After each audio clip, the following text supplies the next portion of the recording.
Baik, Assalamualaikum warahmatullahi wabarakatuh. Bismillahirrahmanirrahim.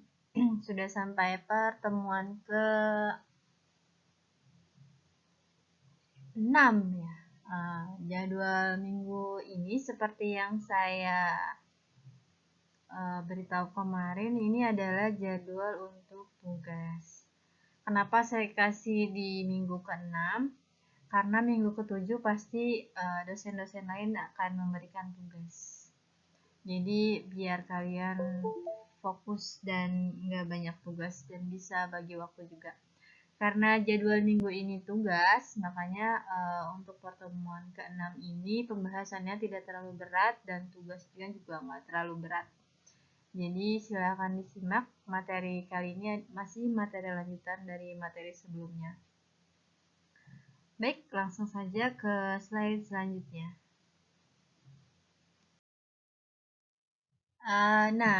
Masuk ke materi lanjutannya. Di sini ada laju rata-rata. Di sini kecepatan laju rata-rata ini ditentukan berdasarkan perpindahan benda.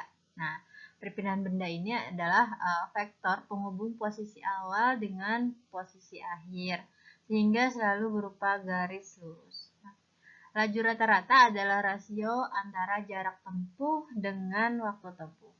Maka didefinisikannya seperti ini. V sama dengan S dibagi delta T. Dengan S di sini adalah jarak tempuh dan delta T adalah waktu tempuh. Nah, langsung masuk ke contoh soal. Kalau kemarin kita jalan-jalan ke Osaka, Jepang, kita kali ini ke Amsterdam. Nah, pesawat berangkat dari Bandara Suta ini sekitar jam 11.10 malam dan tiba di Bandara Amsterdam itu sekitar setengah 8 waktu setempat, setengah 8 pagi ya. Nah, lama penerbangannya ini 14 jam 20 menit. Dengan koordinatnya adalah Jakarta 6,1745 derajat lintang selatan dan 1,106,8227 bujur timur. Sedangkan koordinat Amsterdam adalah 52,3667 derajat lintang utara dan 49,0 bujur timur. Dengan jari-jari bumi sama seperti jari-jari bumi kita ke Osaka kemarin, yaitu 6.400. Nah, dari data ini saya minta hitunglah laju rata-rata pesawat Garuda jika dianggap pesawat ini mengambil rute terpendek. Caranya masih sama seperti kemarin. Di sini data satunya ada 61745, karena ini lintang selatan maka dia jadinya min 6,1745 derajat, dan delta 2 nya adalah 52, ini delta 2, ini delta 1. Nah, lambda satunya yang ini saya ganti dulu, lambda 1. Nah, lambda 2 nya ini. Dan untuk jari-jari buminya ini, jari-jari bumi. Nah, ini. Itu ya. Maka rumusnya masih sama. Across buka kurung sin delta 1 sin delta 2 ditambah cos 1 ditambah cos delta 2 ditambah cos hasil dari penjumlahan lambda 2 dikurang lambda 1. Maka hasilnya adalah, ini saya pindah ke bawah karena enggak muat ya. Nah, radiumnya segini ya.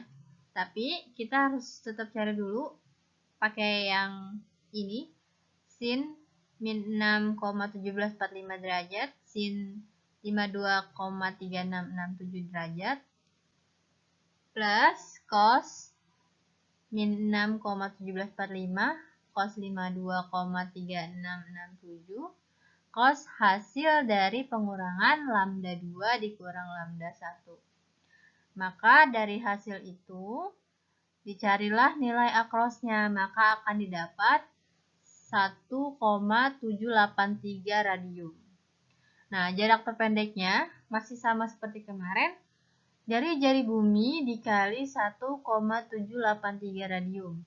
Maka jarak terpendek Jakarta-Amsterdam adalah 6.400 dikali 1,783, hasilnya 11.411 km. Nah, yang ditanyakan adalah waktu tempuhnya. Bagaimana? Waktu tempuh pesawat adalah delta T sama dengan tadi 14 jam 20 menit atau 14,33 jam. Dengan demikian, laju rata-rata pesawat adalah 11.411. Dapat dari mana 11.411? Dapat dari ini, jarak terpendek Jakarta-Amsterdam. Nah, 14,33 ini adalah jarak tempuh 14 jam 20 menit. Nah, jadi 14,33 sama dengan 796,3 km per jam. Nah, dari sini sama aja ya hasilnya. Silakan dipahami, kalau ada yang kurang mengerti, silakan ditanyakan. Nah, masuk ke kecepatan saat. Definisinya bisa kalian lihat sendiri, tapi ini lagi-lagi kalian harus cari tambahan literatur lainnya. Ini saya garis bawahi di sini. Kecepatan sesaat diperoleh dari kecepatan rata-rata dengan mengambil selang waktu yang sangat kecil, yaitu mendekati 0. Nah, jika didefinisikan adalah T sama dengan delta R 2 ke 1 dibagi delta T. Dengan delta T ini mendekati 0. Nah, definisi ini juga dapat ditulis dalam bentuk diferensial, seperti T sama dengan D dr dibagi dt. Itu aja, nggak banyak sih, ini juga nggak ada contoh soalnya, hanya untuk diketahui aja. Masuk ke slide selanjutnya. Nah, di sini ada besar kecepatan sesaat adalah definisi laju sesaat. Jadi kecepatan sesaat itu definisi dari laju sesaat. Tetapi hati-hati, besar kecepatan rata-rata tidak sama dengan laju rata-rata. Nah, jadi poinnya di sini, besar kecepatan rata-rata tidak sama dengan laju rata-rata. Nah, laju rata-rata ini umumnya lebih besar daripada besarnya kecepatan rata-rata. Ada dua cara mendapatkan laju sesaat. Yang pertama ditentukan berdasarkan jarak tempuh dalam waktu yang mendekati 0. Dan yang kedua adalah mengambil nilai skalar dari kecepatan sesaat. Nah, cara pertama ini sama dengan delta S dibagi delta T, di mana delta T diambil mendekati 0. Dan cara keduanya adalah seperti ini. Nah, contoh laju sesaat ini ada di kendaraan, kayak motor atau mobil itu ada yang namanya speedometer. Nah, di situ ditunjukkan oleh angka-angka yang ada di speedometer. Di situ ada laju sesaat. Kadang kan dia dari 20 ke 40, dari 40 turun lagi ke 20, tergantung dengan kecepatan yang kita ambil. Masuk ke slide selanjutnya ya. Nah, di sini ada percepatan rata-rata. Di sini ada saya kasih box. Percepatan rata-rata juga merupakan besaran vektor. Jadi, pembahasan kita ini memang nggak jauh-jauh dari vektor. Pada perhitungan percepatan rata-rata, kita tidak mempedulikan nilai kecepatan pada berbagai waktu. Yang kita butuhkan itu adalah kecepatan pada saat awal dan akhir. Di sini selama gerakan, kadang kecepatan benda itu berubah. Jadi selama bergerak, kecepatan benda itu berubah. Kadang pelan, kadang cepat, kadang pelan banget, kadang cepat banget.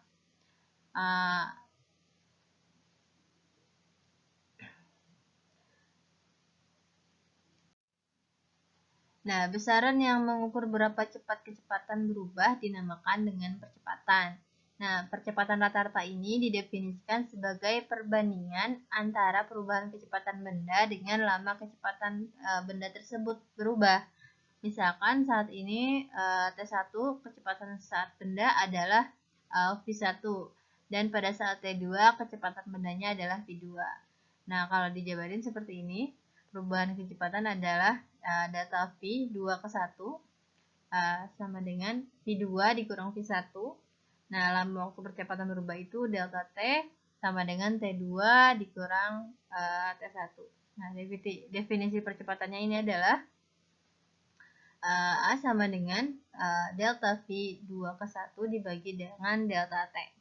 Nah, itu aja karena minggu ini tugas, jadi penjelasannya tidak terlalu detail. Mungkin kita tambah nanti di pertemuan ke-7. Jadi selamat mengerjakan tugas yang kedua ini. Bagi yang belum mengerjakan tugas yang pertama, ini adalah kesempatan kalian yang terakhir sebelum UTS, karena saya nggak akan membuat tugas tambahan lagi. Silakan dikerjakan dengan sebaik mungkin. Kurang lebihnya saya mohon maaf. Jika ada yang mau bertanya, saya persilakan. Assalamualaikum warahmatullahi wabarakatuh.